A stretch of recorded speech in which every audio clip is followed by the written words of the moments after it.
والله يدعو إلى دار السلام ويهدي من يشاء إلى صراط مستقيم. She really just wants some advice. She's married to somebody for some time.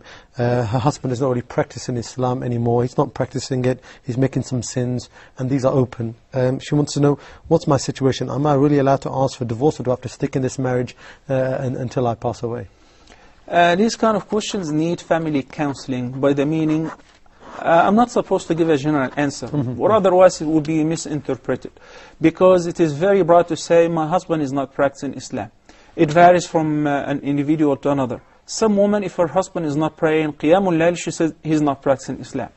And another woman is serious and says that he does not pray. Even Jumu'ah, he does not pray. He did not fast during this last Ramadan. He's drinking or whatever. If somebody does not pray and for a while and he's insisting on not praying, he judged himself as a non-Muslim. Brothers and sisters, you have to understand this equation.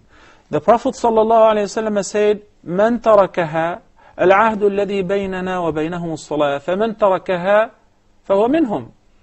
The barrier, the difference between us and others, that pronoun refers to non-Muslims, is as-salah. Maybe a Muslim is committing major sins, but when it comes to the salah, that is the most important pole of Islam. If he's not praying, then he's one of them. He's not one of us.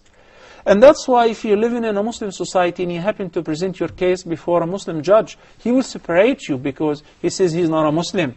As a matter of fact, if he's tried before a Muslim court, there is a very great consequences if he insists on not praying, because he pronounces himself as a non-Muslim, as a murtad, and he will be treated as a non-Muslim.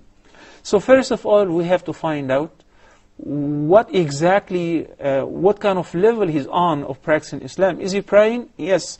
Maybe he's smoking, and that's a major sin as I consider. So we have to speak to him. We have to explain to him. If there is a conflict between the couple, right away, one of them would pick on the worst things in the traits of the other and present them in his or her questions. And that's why I tend to avoid answering these questions on air. I prefer to have personal counseling with issues of marriage, divorce, and family counseling. It is preferable to have a local sheikh who sits and you both consult him and you get a fatwa from him. There is also a recommendation, as Allah subhanahu wa ta'ala says, فَبَعَثُوا حَكَمًا مِنْ أَهْلِهِ وَحَكَمًا مِنْ أَهْلِهَا. But if it is serious, such as that he's not praying, and you guys spoke to him repeatedly, and you advised him, and you spoke to his family members, and he's insisting on not praying, then life with such person is permissible, not because of your choice, but because Allah subhanahu wa ta'ala said so.